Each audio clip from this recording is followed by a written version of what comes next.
Behind Robert Redford's iconic mountain man performance lies a treasure trove of bizarre production secrets, casting surprises, and unexpected connections to modern internet culture. From a grizzly bear chase that nearly went wrong to a famous nodding scene that became one of the internet's most misidentified memes, this Western classic harbors more peculiar stories than most fans could imagine. Here are the 15 weird facts you didn't know about Jeremiah Johnson. Fact 1. First Western ever at Cannes. When Jeremiah Johnson arrived at the Cannes Film Festival on May 7, 1972, it wasn't just another movie premiere. It was making history as the very first Western film ever accepted into the world's most prestigious film festival. This groundbreaking moment marked a significant shift in how the international film community viewed American Westerns, which had long been dismissed by European critics as lowbrow entertainment unworthy of serious artistic consideration. The Cannes Film Festival, established in 1946, had built its reputation on showcasing sophisticated international cinema, art films, and avant-garde works from renowned directors around the globe. Western movies, despite their popularity in America, were generally seen as commercial genre pictures that lacked the artistic merit expected at such an elite cultural event. For nearly 3 decades, cowboys and gunfighters had been kept off the prestigious French Riviera red carpet. Director Sidney Pollack and star Robert Redford's achievement in breaking this barrier cannot be overstated. The festival's selection committee, known for their extremely selective and sometimes snobbish approach to film curation, saw something special in this mountain man story that elevated it above typical Western fare. The film's acceptance suggested that Jeremiah Johnson possessed the kind of artistic vision and cinematic quality that could transcend genre boundaries and appeal to international audiences seeking meaningful storytelling. The timing proved perfect for this historic milestone.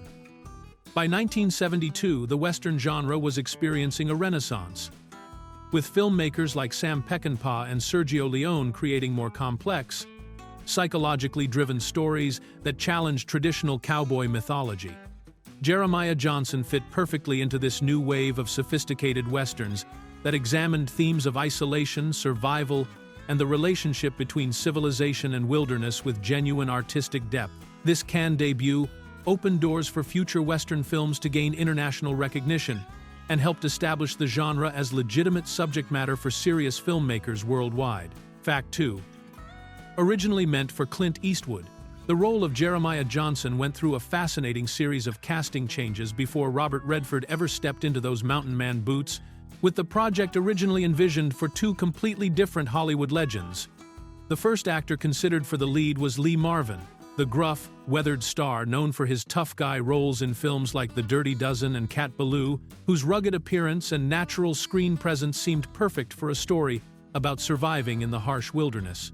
However, when Lee Marvin passed on the project, the producers turned their attention to Clint Eastwood, who was at the height of his Western fame following his iconic performances in Sergio Leone's spaghetti Western trilogy. Eastwood's involvement would have brought an entirely different energy to the character, likely creating a much harder, more violent version of the mountain man story. Even more intriguingly, the original plan called for Sam Peckinpah to direct the film, which would have resulted in a dramatically different movie altogether. Peckinpah, known for his brutal and bloody approach to filmmaking in classics like The Wild Bunch and Straw Dogs, specialized in creating unflinchingly violent westerns that explored the darker aspects of American frontier life. His vision for Jeremiah Johnson would have been far removed from the contemplative, almost spiritual journey that Sidney Pollack ultimately created with Robert Redford. Unfortunately for this powerhouse combination, Clint Eastwood and Sam Peckinpah simply could not get along during the development process, leading to creative conflicts that proved impossible to resolve. When their professional relationship deteriorated beyond repair, Peckinpah left the project entirely, and Eastwood decided to pursue a different film opportunity instead. That alternative project turned out to be Dirty Harry, which became one of Eastwood's most iconic roles and launched an entirely new phase of his career as a modern urban action hero rather than a Western star. Fact 3. Composers were just kids with a tape. The beautiful and haunting musical score that perfectly captures the spirit of Jeremiah Johnson came from the most unlikely source imaginable: 2 young actors who had never composed music for a major Hollywood film before. Tim McIntyre and John Rubinstein, both primarily known for their acting work rather than their musical abilities, who created what would become one of the most memorable Western soundtracks of the 1970s through what director Sidney Pollack later described as simply showing up as kids that just auditioned with a tape. John Rubinstein, who was the son of famous pianist Arthur Rubinstein, had been working as an actor when he met with Sidney Pollack, through his talent agent, about a completely different matter. During their conversation, Rubinstein mentioned his musical background and interest in composing, which led to an unexpected opportunity when Pollack decided to give him and his collaborator Tim McIntyre a chance to create the film's score. Tim McIntyre brought a unique combination of talents to the project, working not only as a composer, but also as the vocalist who performed the film's memorable theme songs throughout the movie.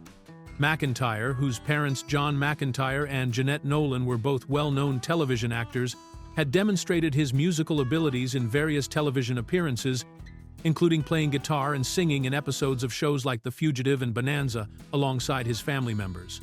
The collaboration between Rubinstein and McIntyre proved to be perfectly suited for the film's needs, with McIntyre's folk and country sensibilities combining beautifully with Rubinstein's more classical training and orchestration skills. Their fresh approach to film scoring, unburdened by the conventions and expectations that might have influenced more experienced Hollywood composers, resulted in a soundtrack that felt authentic and organic to the story being told.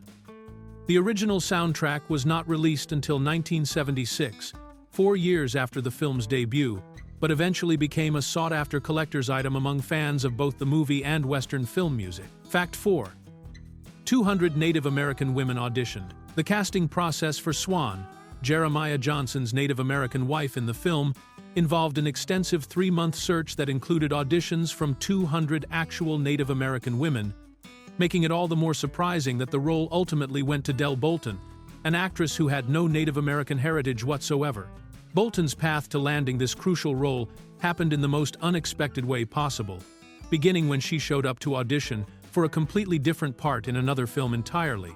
During that unrelated audition, a sharp-eyed casting director noticed Bolton and thought she might be perfect for the role of Swan, even though that wasn't what she had come to read for that day.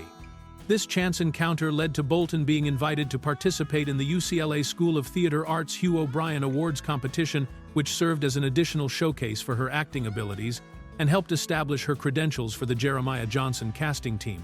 Despite the fact that the filmmakers had made a genuine effort to find an authentic Native American actress for the role, conducting an unusually thorough search that included interviews with 200 women from various tribal backgrounds, Bolton's audition impressed the casting directors enough that they chose her over all the other candidates. This decision reflected the common Hollywood practices of the early 1970s, when authentic casting for minority roles was not yet the industry standard that it would later become. Bolton's performance as Swan required her to speak only in the Flathead language throughout the film, creating an additional challenge since she had to learn phonetic pronunciations for a language she had never encountered before. Her character served as a crucial emotional anchor for Robert Redford's Jeremiah Johnson, representing the peaceful domestic life that he briefly achieves before tragedy strikes. The role demanded significant physical and emotional range, despite having no English dialogue, requiring Bolton to convey complex emotions and relationships purely through facial expressions, body language, and her delivery of the unfamiliar Flathead words. Fact 5. Art director drove 26.0 miles. Art director Ted Howarth embarked on what can only be described as an epic road trip of unprecedented proportions when he drove 26,000 miles across the state of Utah to scout potential filming locations for Jeremiah Johnson.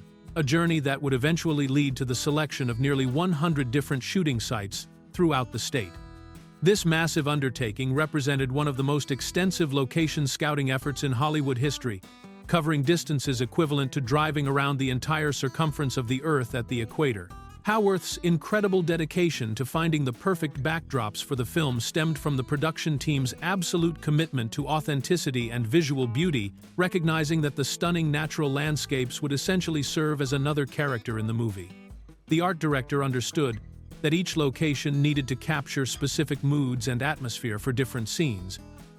From the intimate moments of domestic life to the vast, lonely expanses that would reflect Jeremiah's isolation and his ongoing conflict with the Crow tribe. The scope of this location hunting expedition becomes even more impressive when you consider that this was 1971, long before GPS navigation systems, detailed online maps, or even reliable cell phone coverage in remote wilderness areas. Haworth had to rely on traditional paper maps, local knowledge from park rangers and residents, and his own instincts to navigate the challenging terrain of Utah's national parks, forests, and wilderness areas.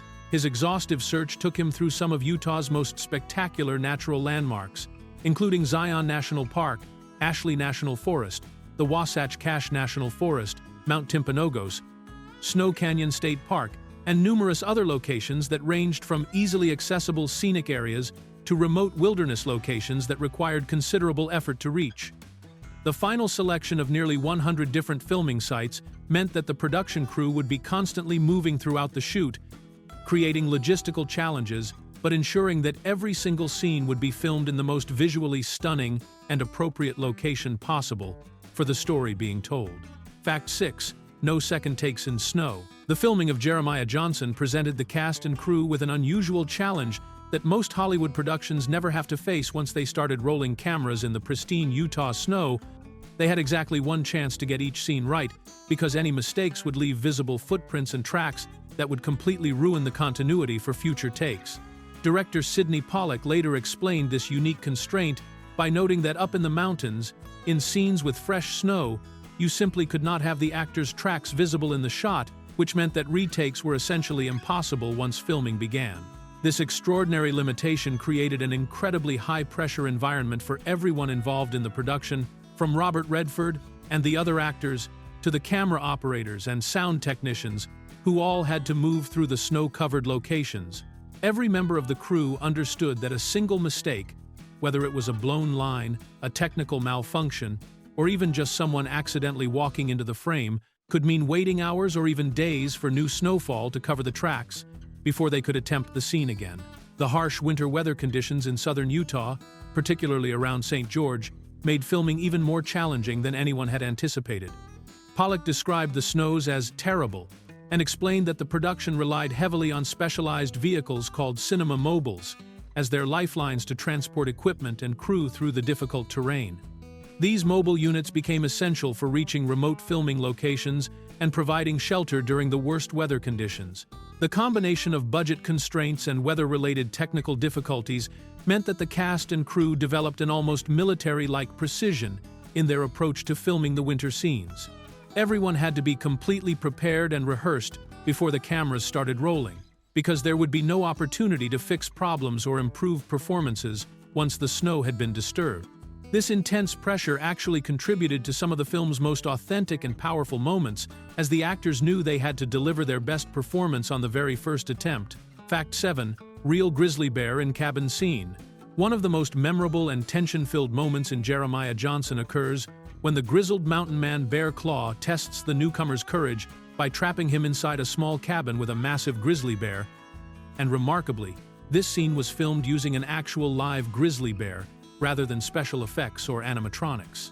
The sequence shows Will Geer's character chasing the enormous bear directly into his cabin, where Robert Redford's Jeremiah Johnson must face the dangerous animal in an extremely confined space, creating what was undoubtedly one of the most genuinely perilous moments during the entire production.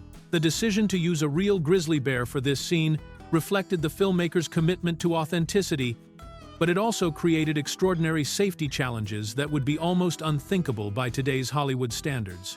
The scene required careful coordination between animal handlers, the actors, and the film crew to ensure that nobody would be seriously injured during what was essentially a controlled encounter between humans and one of North America's most powerful predators.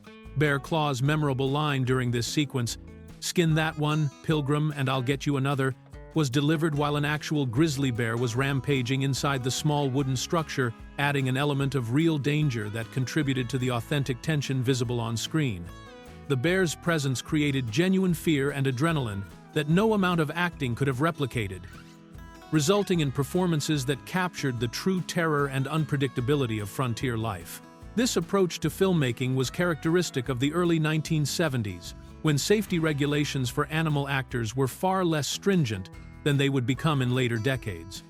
The use of live wild animals in close proximity to human actors was still considered acceptable practice, though it required extensive preparation and the presence of experienced animal wranglers who understood grizzly bear behavior. The scene remains a testament to the lengths the production team was willing to go to create an authentic portrayal of the dangerous realities faced by mountain men in the American wilderness. Fact 8. Internet's most misidentified meme. A brief scene from Jeremiah Johnson became one of the internet's most popular reaction memes, but for years, millions of people who shared and enjoyed the famous nodding guy gif had absolutely no idea they were looking at Robert Redford, with countless users mistakenly believing the bearded mountain man was actually comedian Zach Galifianakis. The viral GIF shows a close-up of a heavily bearded man smiling and nodding approvingly as the camera zooms in on his face, and it has been used across social media platforms since at least 2012 to express approval, agreement, or satisfaction with everything from funny jokes to major life achievements.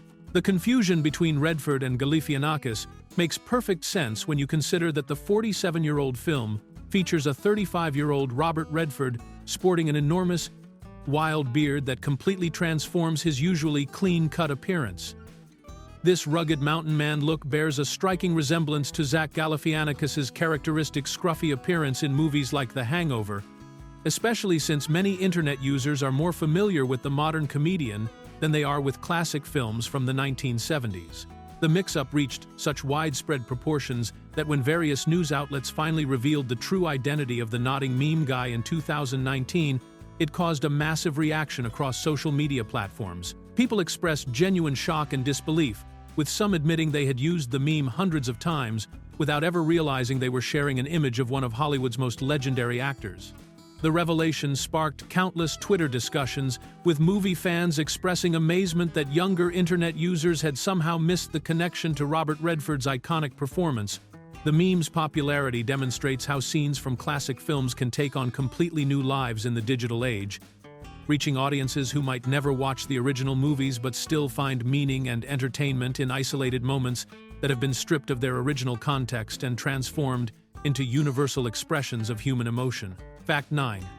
Redford mortgaged his home. Director Sidney Pollack demonstrated an extraordinary level of personal commitment to Jeremiah Johnson when he made the drastic decision to mortgage his own home to cover budget overruns and keep the production from exceeding its financial limits, essentially betting his family's security on the success of the film. This remarkable act of financial sacrifice occurred when the production encountered unexpected costs and delays that threatened to push the movie beyond its approved budget, creating a crisis that could have shut down filming entirely or forced significant compromises in the final product. Pollack's willingness to risk his personal assets reflected both his deep belief in the project and his understanding that the harsh filming conditions and remote Utah locations were driving up costs in ways that the studio executives back in Hollywood had not anticipated.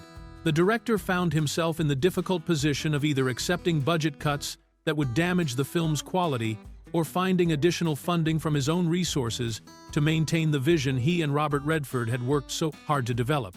The financial pressures were intensified by the challenging weather conditions and the constant threat of going over budget that loomed over every day of shooting. Pollack later described the intense stress of this situation, explaining that he was determined not to let the production overrun its budget, and that Robert Redford proved to be a superb partner in keeping the costs under control despite the difficult circumstances they faced. This level of personal financial investment by a director was highly unusual in Hollywood, where studio financing typically covers all production costs, and filmmakers rarely risk their own money on projects. Pollack's mortgage decision demonstrated the kind of passion and dedication that independent filmmakers might show, but was almost unheard of for a major studio production. The gamble ultimately paid off when Jeremiah Johnson became both a critical success and a significant box office hit, earning more than $44 million against its modest $3 million budget.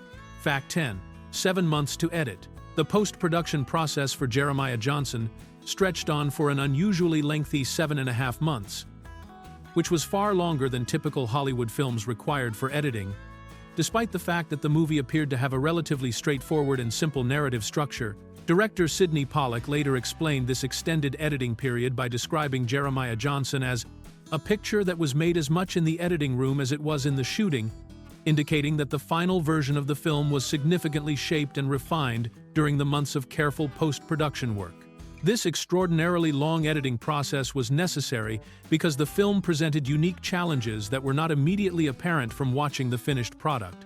The movie's episodic structure, following Jeremiah's journey through different phases of his mountain man life, required careful pacing and rhythm to maintain audience engagement throughout the various encounters and adventures that made up his story. Pollock and editor Thomas Stanford faced the complex task of creating a cohesive narrative flow from footage that included sweeping landscape shots, intimate character moments, action sequences, and long stretches of minimal dialogue where the visual storytelling had to carry the emotional weight of the scenes. The editing team had to find the right balance between the contemplative, almost meditative qualities of Jeremiah's solitary wilderness existence and the more dramatic moments involving conflicts with nature, wildlife, and hostile encounters. The extended editing period also involved crafting the film's unique tone, which blended elements of traditional Western adventure with more philosophical themes about isolation, survival, and man's relationship with the natural world. Pollock described how watching the daily footage could be monotonous, with many scenes featuring big shots of a guy walking through the mountains, but the editing process transformed these individual elements into a compelling and emotionally resonant story. The careful attention to pacing and visual storytelling during these 7.5 months ultimately created the deliberate, thoughtful rhythm that became one of the film's most distinctive characteristics. Fact 11. Studio wanted backlot only. Warner Brothers studio executives initially insisted that Jeremiah Johnson be filmed entirely on their controlled studio backlots in Hollywood, following the standard cost-saving practices of the early 1970s, when location shooting was considered an expensive luxury that most productions could not afford. The studio's decision reflected their concern about budget overruns and the logistical complications that could arise from filming in remote wilderness areas, especially during harsh winter conditions that would make transportation and equipment management significantly more challenging. However, Robert Redford and Sidney Pollock understood that the authentic beauty of the American wilderness was absolutely essential to telling Jeremiah Johnson's story effectively, and they refused to accept the studio's demand for backlot filming. The two collaborators recognized that no amount of artificial snow, painted backdrops, or constructed mountain sets could possibly capture the epic scale and genuine beauty of the Rocky Mountain landscape that served as both the setting and a crucial character in their film. The turning point in this battle between creative vision and studio economics came when Redford and Pollock presented a compelling financial argument to Warner Bros.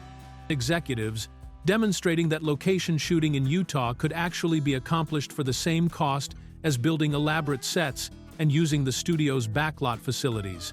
This economic case was strengthened by Redford's personal connection to Utah, where he owned nearly 600 acres of property that could be used for filming without additional location fees. Their successful negotiation with the studio proved to be one of the most important decisions in the film's development, as the stunning natural landscapes of Utah became integral to the movie's success and critical acclaim. The authentic wilderness settings provided a level of visual grandeur and emotional authenticity that would have been impossible to achieve on studio sets, contributing significantly to the film's ability to transport audiences into Jeremiah's world. Warner Bros. Eventually acknowledged that the location decision was correct when the film became both a critical and commercial success. Fact 12. Real life character. 8. Livers. The historical figure who inspired the movie was known by the gruesome nickname Liver-Eating Johnson because he allegedly consumed the livers of Crow warriors he had killed during his legendary 25-year vendetta against the tribe, a practice that was specifically designed to prevent their souls from entering the afterlife according to traditional Crow religious beliefs. This disturbing aspect of the real mountain man story was completely omitted from Robert Redford's film version, which presented a much more sanitized and sympathetic portrayal of the character's quest for revenge. According to the historical accounts and frontier legends that grew up around John Johnson, whose real name was actually John Garrison, he began this macabre practice after Crow warriors killed his Native American wife in retaliation for his desecration of their sacred burial grounds. The real Johnson understood that the liver held special spiritual significance in Crow culture, where it was believed to be essential for the deceased person's journey to the spirit world, making his consumption of this organ a calculated act of psychological warfare designed to terrorize his enemies. Historical sources suggest that Johnson killed and scalped more than 300 Crow warriors over the course of his extended campaign of vengeance, though these numbers may have been exaggerated over time as his legend grew throughout the American frontier. The liver-eating practice served both as a practical intimidation tactic and as Johnson's way of ensuring that his enemies would suffer not just in death, but in their spiritual afterlife as well. The filmmakers made a deliberate decision to exclude this cannibalistic element from their adaptation, recognizing that such graphic details would be both disturbing to mainstream audiences and potentially offensive to modern Native American communities. Instead, Sidney Pollack and the screenwriters focused on the broader themes of survival, isolation, and the cycle of violence that defined frontier life, while still acknowledging the tragic conflict between Johnson and the Crow tribe that formed the core of the historical story. Fact 13. Script rewritten multiple times. Screenwriter John Milius experienced one of the most unusual writing careers in Hollywood history while working on Jeremiah Johnson, as he was repeatedly hired, fired, and then rehired by Warner Brothers because no other writer could successfully capture the authentic period dialogue and frontier spirit that the story required. This bizarre cycle of employment began when Milius first wrote the screenplay for just $5,000, which would be equivalent to about $40,000 in today's money.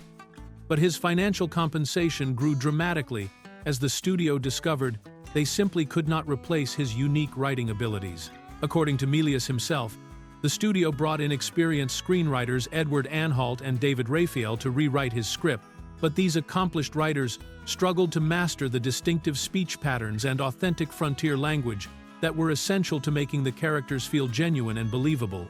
The dialogue needed to sound like it came from real 19th-century mountain men and frontier settlers, requiring a deep understanding of historical speech patterns, regional dialects, and the specific terminology used by trappers, traders, and wilderness survivors. Each time the studio tried to move forward with a different writer's version, they discovered that something crucial was missing from the script, the authentic American voice and frontier spirit that Milius had captured in his original draft. This led to the unusual situation where Milius would be called back to fix the dialogue problems that other writers had created, earning additional payments for each round of revisions and rewrites. Milius later explained that he drew inspiration for his authentic frontier dialogue from the works of poet Carl Sandburg, whose writing captured the essence of American frontier life and speech patterns. He was also influenced by Charles Portis's novel True Grit, which demonstrated how period-appropriate dialogue could sound both historically accurate and emotionally engaging to modern audiences. By the time the screenplay was finally completed, Milius had earned $80,000 for his work, which equals about $650,000 in current money. Fact 14. Country star's secret debut. Future country music superstar Tanya Tucker made her very first appearance in a Hollywood film with a small, uncredited role in Jeremiah Johnson, playing a character identified only as Qualin's daughter, in what would become a fascinating footnote in both her career and the movie's history. At the time of filming in 1971, Tucker was just 12 years old and had not yet launched the recording career that would make her one of country music's most recognizable voices and biggest stars throughout the 1970s and beyond. Tucker's appearance in the film was so minor and uncredited that most viewers would never notice her presence, and even dedicated fans of both the movie and her music might watch Jeremiah Johnson multiple times without realizing they were seeing the future Grammy-winning artist in her earliest professional acting role. The character of Qualin's daughter appears briefly in scenes involving Matt Clark's character Qualin, a rough mountain man who encounters Jeremiah Johnson during his wilderness adventures. This early film appearance came just 1 year before Tucker would explode onto the country music scene with her breakthrough hit Delta Dawn in 1972, when she was only 13 years old.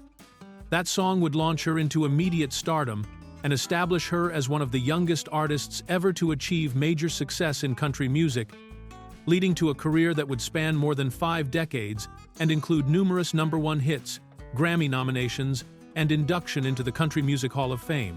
The timing of Tucker's film debut creates an interesting historical connection between two very different entertainment worlds, as she was appearing in this classic Western adventure at the exact moment when her musical career was about to take off in Nashville. Her brief role in Jeremiah Johnson represents a unique piece of entertainment history, capturing a future music legend before anyone could have predicted the incredible success that awaited her in the recording industry. Fact 15. inspired Italian comic character, Robert Redford's portrayal of Jeremiah Johnson had such a powerful impact on international audiences that it directly inspired the creation of Ken Parker, one of Italy's most beloved and enduring Western comic book characters, whose adventures were explicitly modeled after the mountain man depicted in the 1972 film.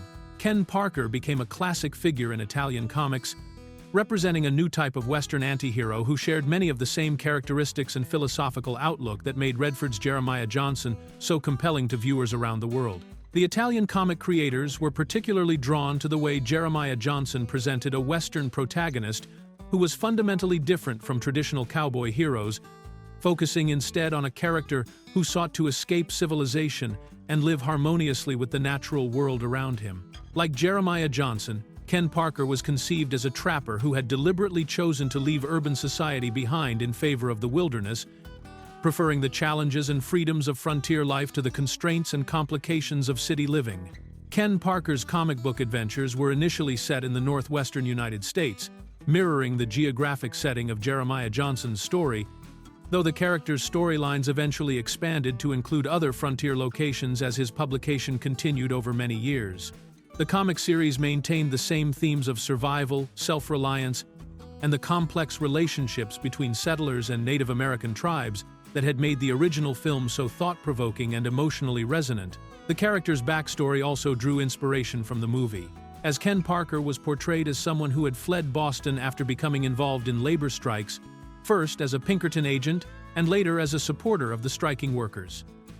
This background gave him a similar sense of disillusionment with civilization that motivated Jeremiah Johnson's retreat to the mountains, creating a character who embodied the same desire for independence and authentic living that made Redford's performance so memorable and influential across different forms of entertainment media.